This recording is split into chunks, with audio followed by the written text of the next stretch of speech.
Good morning students. तो जो है अब हमको एक्सरसाइज 6.2 शुरू करनी है बराबर। अब उसमें sum number 1, in the figure find the value of X and Y and then show that A B parallel C D बराबर। तो हमको एक फिगर दिया हुआ है बराबर, जिसमें हमको एक्स और वाई की वैल्यू ढूंढनी है। देखो हमको यहाँ पर एंगल एक्स और एंगल वाई बता दिया है बराबर ना, और ए बी और सी डी जो है वो दो पैरेलल लाइन है बराबर। तो अब हमको क्या ढूंढना है, एक्स और वाई की वैल्यू। तो हम सबसे पहले सिर्फ ये वाला पोर्शन बता दो, और ये देखो ये जो लाइन ऐसी जा रही है और इससे ये जो एंगल बन रहा है, तो ये लीनियर पेयर एंगल बनेंगे।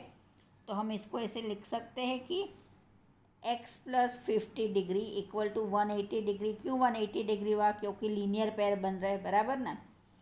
देखो यहाँ से आप देखोगे तो आपको पता पड़ेगा ये एक ही लाइन पे बन रहा है एंगल, और दोनों एक जैसे बन रहे हैं ना, तो ये लीनियर पेयर बने बराबर। तो x equal to 180 degree minus 50 बराबर ना, x इक्वल टू 130 डिग्री बराबर। ये 130 डिग्री मिला हमको x की वैल्यू। x की वैल्यू हमको क्या मिली? 130 डिग्री। अब जो है हमको, हम इसमें दूसरे में देखो, हमको यहाँ पे ये देखो, ये और ये दो लाइन एक दूसरे को इंटरसेक्ट कर रही है बराबर। तो ये एंगल और ये एंगल वर्टिकली अपोजिट एंगल बनेंगे। यदि ये 130 है तो y भी 130 होगा, है ना। तो हम सीधा इसमें ऐसा लिख सकते हैं कि y इक्वल टू 130 डिग्री। क्यों है 130 degree? Because vertically opposite angles, यहाँ पर 130 डिग्री है तो उसके सामने वाला एंगल भी 130 डिग्री होगा। कैसे? कि ये वर्टिकली अपोजिट एंगल, देखो ये हम ऐसे देखें कि ये जो लाइन है दोनों एक दूसरे को इंटरसेक्ट कर रही है ना। ये मैंने आपको इंट्रोडक्शन सेशन में समझा दिया था। तो अब हमको दोनों वैल्यू मिल गई कि x equal to y equal to 130 degree. x की वैल्यू भी 130 डिग्री मिली और y की वैल्यू भी 130 डिग्री मिली, है ना। तो x and y are equal and alternate interior angle बराबर। अब ये x और y जो है वो कौन सा एंगल बना रहा है? Ultimate interior angle. और ये कब बनता है? ये दो पैरेलल लाइन पर ही बनता है बराबर ना। ये मैंने आपको बता दिया था। तो ये जो है हम इजीली बोल सकते हैं कि A B equal to C D बराबर ना। क्यों है भाई? क्योंकि ये अल्टीमेट इंटीरियर एंगल बना रहे हैं इसलिए। तो ये जो है सम नंबर 1 हमारा कंप्लीट हुआ। तो अब हम देख लेते हैं हमारा sum number 2। In the figure if A B parallel C D and C D parallel E F and y ratio z equal to 3:7 find x बराबर। अब देखो हमको यहाँ पर फिगर दे दिया है, तो इसमें ए बी पैरेलल है किसके पैरेलल? सी डी के पैरेलल है बराबर। और सी डी पैरेलल है किसके? ई एफ के पैरेलल बराबर। तो ये तीन पैरेलल लाइन हमको यहाँ दे दी है बराबर। और अब यहाँ पे कौन से एंगल बन रहे हैं? एक्स, वाई और जेड। अब देखो ये जो एंगल एक्स है, ये एंगल एक्स और ये एंगल जेड दोनों सेम होंगे।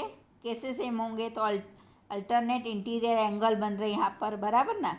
ये बात मैंने आपको पहले बता दी थी, इसलिए मैं बार बार नहीं बताऊंगी कि एंगल एक्स और एंगल जेड जो है वो अल्टरनेट इंटीरियर एंगल बन रहे हैं बराबर। और यहाँ पर एंगल एक्स और एंगल वाई ये कौन से एंगल बन रहे हैं? तो को इंटीरियर एंगल बन रहे हैं। क्योंकि ये कैसे को इंटीरियर एंगल बनेंगे बेटा? कि ये जो एक ट्रांसवर्सल लाइन पे जा रहे हैं बराबर, जिसका सम होगा 180 डिग्री, है ना। तो एंगल एक्स और एंगल वाई मिलके कौन सा एंगल बनाते हैं? को इंटीरियर एंगल। और एंगल एक्स और एंगल जेड कौन सा एंगल बनाते हैं? अल्टरनेट इंटीरियर एंगल बराबर ना। तो अब हम इसको सिंपल करने के लिए, और y का रेशियो जो है हमारे पास क्या है? 3 और z का रेशियो 7। तो हम ऐसे लिख सकते हैं कि y इक्वल टू 3 है और z इक्वल टू 7 है बराबर ना। तो अब हम इसको सिंपल करने के लिए ऐसे लिख दे कि A B parallel C D parallel E F. क्यों है भाई? यहाँ पर हमको सी डी जो है वो कॉमन दिया है बराबर ना। तो हम इसको सीधे ऐसा लिख सकते हैं कि A B parallel C D parallel E F. ये तीनों लाइन एक दूसरे के पैरेलल है, हमको पता है ना। तो ऐसा लिख सकते हैं हम कि A B parallel C D parallel E F. और हम क्या रीज़न देते हैं यहाँ पर? तो हम रीज़न देते हैं lines parallel to a single line parallel to each other, बराबर ना। अब x इक्वल टू z, ये मैंने आपको अभी ऊपर बता दिया था, ये x और ये z जो है वो दोनों एक दूसरे के इक्वल होंगे। क्यों होंगे? कि अल्टरनेट इंटीरियर एंगल्स बना रहे हैं, बराबर ना। और ये x और y जो है वो भी एक दूसरे के इक्वल होंगे, है ना। x plus y equal to 180 degree होंगे, सॉरी ना। तो ये क्यों होंगे? को इंटीरियर एंगल बना रहे हैं, बराबर। तो अब हम इस x की जगह पर, यहाँ पर इस x के प्लेस पर z लिख सकते हैं। क्यों लिख सकते हैं? कि ये x और ये z की वैल्यू सेम होगी। तो यहाँ पर जो है इसको हटा के हम z लिख सकते हैं। तो z plus y equal to 180 degree बना। क्यों बना? को इंटीरियर एंगल, बराबर ना। यहाँ पर हमने x इसलिए हटाया कि यहाँ पर ये x और ये z दोनों सेम एंगल है। तो हम यहाँ पर ये x हटाकर ये z लिख सकते हैं। z plus y equal to 180 degree को इंटीरियर एंगल। तो अब z plus y equal to 180। तो अब हम यहाँ पे इसकी वैल्यू प्लेस करें तो z की वैल्यू क्या है? 7 है। तो यहाँ 7 है। y की वैल्यू क्या है? 3 है। तो यहाँ पर 3 है, बराबर, इक्वल टू 180 डिग्री। तो ये क्या हुआ? 10 है equal to 180 degree. a equal to 180 upon में 10, तो ये जो आया 18 डिग्री आया, बराबर। अब हमको कौन सी वैल्यू मिली? तो हमको a की वैल्यू मिली। क्या मिली? 18 डिग्री, बराबर। तो अब जो है हम इसको z की वैल्यू में पुट कर सकते हैं। तो z इक्वल टू 7 है। तो equal to 7 multiply 18 equal to 126 degree. तो z equal to x equal to 126 degree, बराबर ना। तो ये जो है हमारी x की वैल्यू फाइंड हो गई। तो ये जो है हमारा सेकंड वाला क्वेश्चन पूरा हुआ। तो अब जो है हम सम नंबर 3 देख लेते हैं। In the given figure, if AB parallel CD and EF perpendicular CD and angle GED equal to 126 degree, find angle AGE, angle GEF and angle FGE, बराबर। तो देखो हमको यहाँ क्या बोला है, हमको सबसे पहले ऐसा बोला है कि ये पैरेलल ए बी और सी डी जो है वो पैरेलल लाइन है, बराबर। और ई एफ जो है वो किस पे परपेंडिकुलर है? तो सी और डी पर, बराबर। यानी सी और डी पर ई एफ परपेंडिकुलर लाइन है। अब एंगल जी ई डी ये वाला एंगल मिलके कितने डिग्री बना रही है? तो ये 126 डिग्री बना रही है। फाइंड एंगल ए जी ई ये ढूंढना है। एंगल जी ई एफ ढूंढना है। एंड एंगल एफ जी और ई ढूंढना है ना। एक मिनट, ये ई कहाँ चला गया? ये रहा। एफ जी ई ढूंढना है, बराबर। तो हमको 3 एंगल ढूंढना है इसमें। तो हम अब बेसिक बेटा मैं नहीं बताती हूँ, मैंने बहुत बार बता दिया है, सिर्फ सीधा आपको रीज़न ही बता देती हूँ, बराबर ना। तो angle A G E equal to angle G E D, बराबर। कौन सा? ए जी ई और जी ई डी, ये दोनों कैसे एंगल है? ये वाले तो अल्टरनेट इंटीरियर एंगल, बराबर। अब एंगल ए जी ई वो क्या हो रहा है? तो 126 डिग्री बनेगा, है ना। तो एंगल जी ई एफ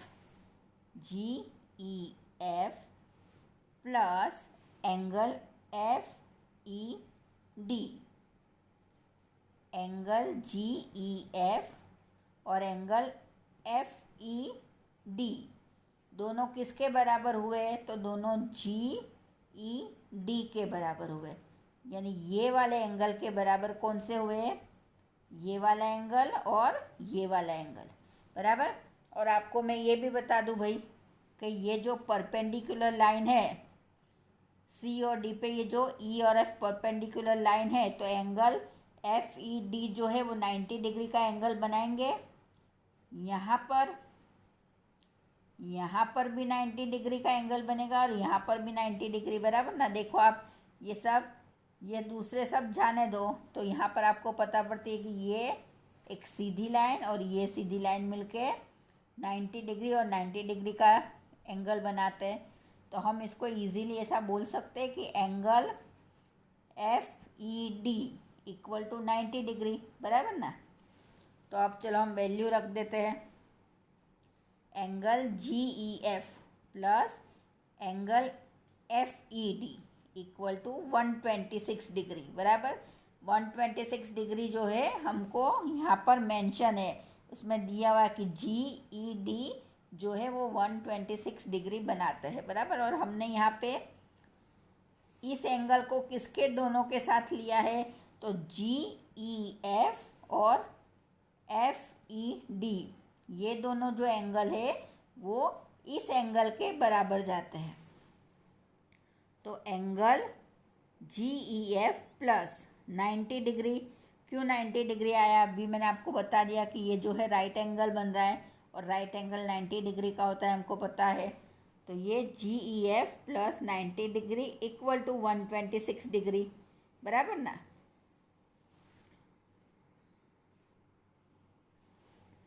तो angle G E F equal to 126 degree minus 90, तो angle G E F equal to 36 degree. कौन सा एंगल हमको मिला? जी ई एफ, इसकी वैल्यू क्या मिली हमको? 36 डिग्री, बराबर। अब angle A G E plus angle F G E equal to 180 degree, बराबर। कौन सा एंगल? देखो ए जी ई, ये वाला, ये ई है, ई लिखा हुआ, तो ए जी ई और एफ जी ई, बराबर।